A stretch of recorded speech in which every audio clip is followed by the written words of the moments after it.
Hai, Assalamualaikum dan salam sejahtera. Bertemu lagi di kelas matematik tingkatan 3 bersama Cikgu G. Baiklah, untuk kali ini Cikgu ingin berkongsi berkaitan dengan bab 1, masih lagi bab 1, iaitu indeks 1.1 tata tanda indeks untuk bahagian yang kedua, iaitu bagi standard pembelajaran 1.1.2 menukar suatu nombor kepada nombor dalam bentuk indeks dan sebaliknya.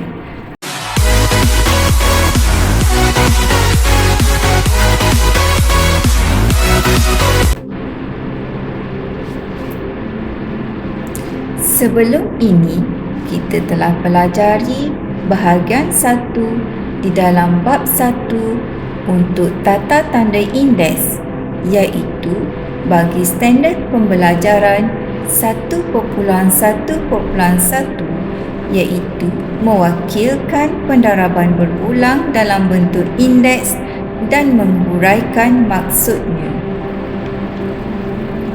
Untuk bahagian yang kedua ini, ia adalah berkaitan dengan standard pembelajaran 1.1.2, iaitu menukar suatu nombor kepada nombor dalam bentuk indeks dan sebaliknya. Untuk menukar suatu nombor kepada nombor dalam bentuk indeks dan sebaliknya, terdapat dua kaedah. Kaedah yang pertama adalah pembahagian berulang dan kaedah yang kedua adalah pendaraban berulang.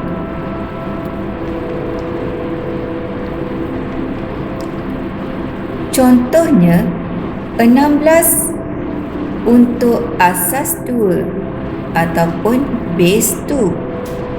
Kita lihat bagaimanakah penyelesaian contoh ini bagi kaedah pembahagian berulang.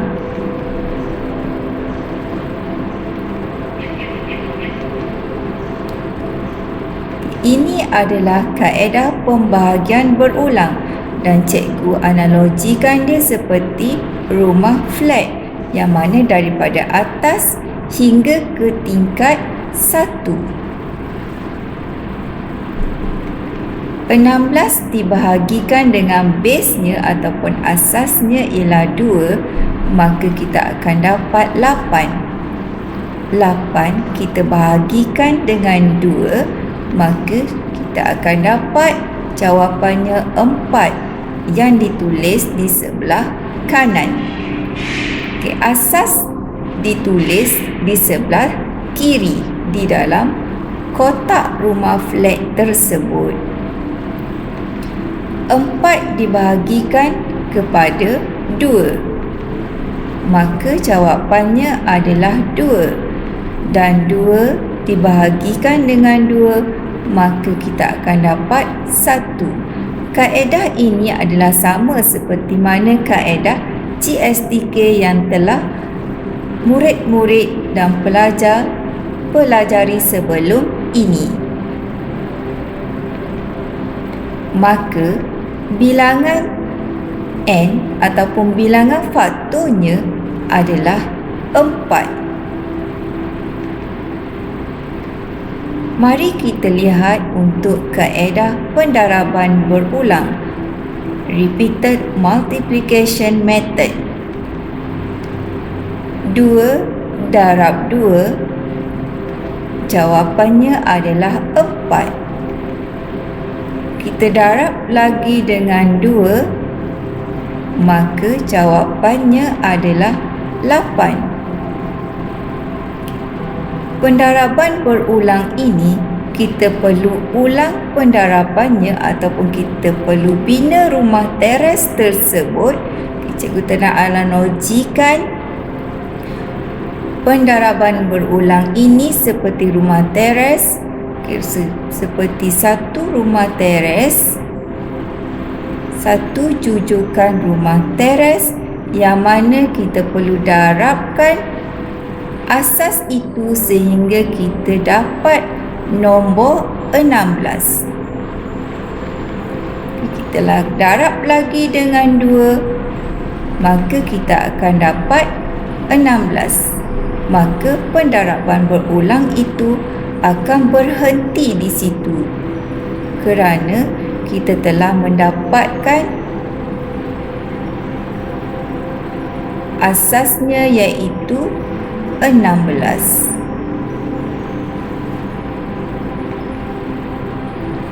Jawapan bagi soalan ini adalah 16 bersamaan dengan 2 kuasa 4.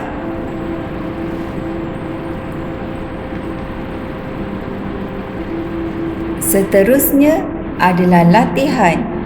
Tulis setiap nombor berikut dalam bentuk indeks dengan menggunakan asas yang dinyatakan dalam kurungan. 243 asas 3 ataupun base 3. Untuk kaedah pembahagian berulang, repeated division method,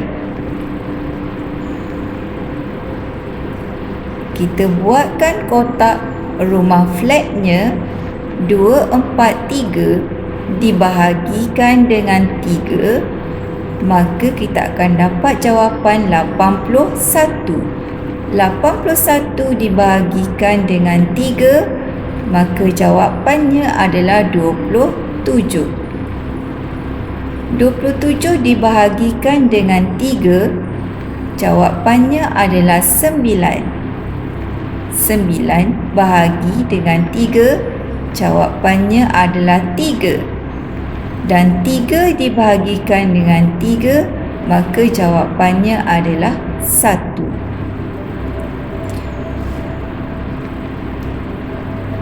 Jadi, N ataupun bilangan faktornya adalah 5. Kita lihat untuk kaedah pendaraban berulang pula. 3 darab 3, kita akan dapat 9. Kita darab lagi dengan 3, 9 darab 3, maka kita akan dapat 27. 27 darab lagi dengan 3, maka jawapannya adalah 81. Kita masih lagi belum jumpa dengan nombor 243. Maka kita perlu darabkan lagi dengan 3. 81 darab 3, maka jawapannya adalah 243. Maka kita akan berhenti mendarab.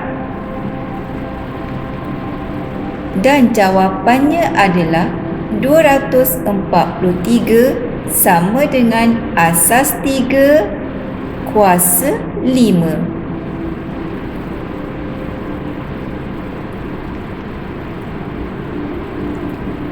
Untuk soalan yang kedua, iaitu 625 bagi asas 5 ataupun base 5.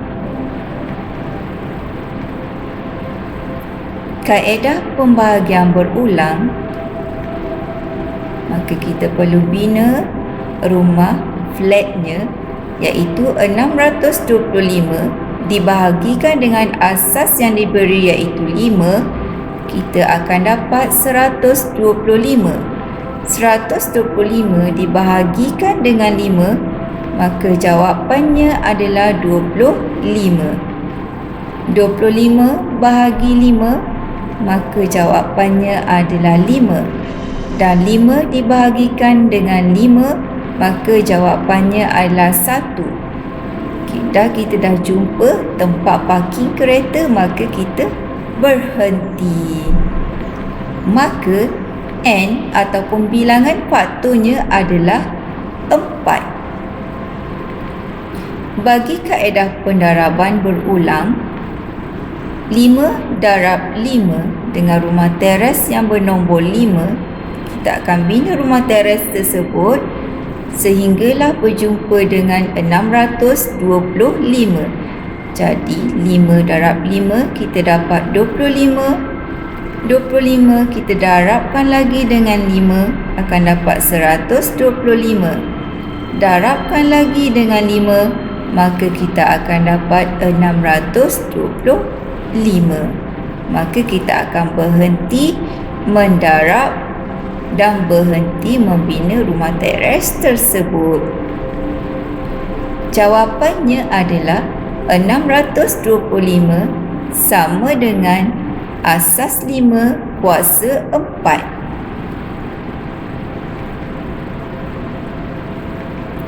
Soalan yang seterusnya, lengkapkan peta buih yang berikut. Complete the following bubble maps. Soalannya adalah 64 ditukarkan kepada base ataupun asas 2. Maka kita boleh laksanakan kaedah pembahagian berulang. 64 dibahagikan dengan 2, jawapannya adalah 32. Masih lagi belum bertemu dengan nombor 1, maka kita bahagikan lagi 32 bahagi 2, kita akan dapat 16. 16 bahagi 2, maka kita akan dapat 8, dan 8 bahagi 2 kita akan dapat 4. 4 dibahagikan lagi dengan 2, kita akan dapat 2, dan 2 bahagi 2 kita akan dapat 1. Selesailah pembahagian berulang ini. Maka N-nya ataupun bilangan faktornya adalah 6. Jawapannya adalah 2 kuasa 6. Seterusnya adalah asasnya 4. Maka kita perlu bahagikan 64 kepada 4. 64 bahagi 4 kita akan dapat 16. 16 bahagi 4 kita akan dapat 4. 4 dibahagikan dengan 4 kita akan dapat 1. Maka sudah selesailah jalan pengiraan tersebut, dan N ataupun bilangan faktornya adalah 3. Jawapannya adalah 4 kuasa 3. Seterusnya diberi dan hendaklah pelajar mengira bagi asas 8. Maka kita laksanakan 64 bahagi 8, kita akan dapat 8. 8 bahagi 64 kita akan dapat 1. Telah selesai untuk jawab soalan ini. Maka jawapannya adalah N sama dengan 2, dan jawapannya adalah 8 kuasa 2. Seterusnya soalan yang kedua, iaitu 256 asas 2. Kita laksanakan pembahagian berulang. 256 bahagi 2 kita akan dapat 128 bahagi 2. 128 bahagi 2 dapat 64. 64 bahagi 2 kita akan dapat 32. 32 dibahagikan dengan 2, maka kita akan dapat 16. 16 dibahagikan dengan 2, maka jawapannya adalah 8. 8 dibahagikan dengan 2, kita akan dapat 4. Seterusnya 4 dibahagikan dengan 2, maka jawapannya adalah 2. Dan akhirnya 2 bahagi 2, kita akan dapat 1. Selesai pembahagian berulang tersebut. Jadi kita perlu kira bilangan N-nya adalah 8. Jawapan bagi 256 untuk asas 2 adalah 2 kuasa 8. Seterusnya adalah asas 4. 256 dibahagikan dengan 4, maka jawapannya adalah 64. 64 bahagi 4 dapat 16. 16 bahagi 4 kita akan dapat 4, dan 4 bahagi 4 kita akan dapat 1. Maka selesai pengiraan dan bilang faktor bagi 4 tersebut. Faktornya adalah, bilangan faktornya adalah N sama dengan 4. Jadi jawapannya adalah 4/4. Dan soalan yang terakhir adalah 256 asas 16. Jadi kita perlu kira 256 bahagi 16, kita akan dapat 16. 16 bahagi 16 kita akan dapat 1. Dah selesai. Jadi kita perlu kira N sama dengan 2 dan jawapannya adalah 16/2. Baiklah, pelajar-pelajar semua boleh laksanakan kuisis ini secara online, di mana linknya telah cikgu berikan di dalam description di dalam channel Cikgu Fauzia. Selamat menjawab, cikgu ucapkan. Sekian saja cikgu ucapkan. Terima kasih kerana sudi menonton video penerangan ini. Diharapkan para pelajar dapat memahami pembelajaran pada hari ini. Para pelajar boleh hubungi cikgu di FB, Twitter dan juga Instagram. Jangan lupa untuk subscribe channel cikgu sebagai tanda sokongan dan tekan butang loceng supaya setiap video yang cikgu upload akan pelajar-pelajar dapat notification. Sekian saja untuk perkongsian pada kali ini. Terima kasih sekali lagi. Terima kasih daun keladi. Jumpa lagi. Bye.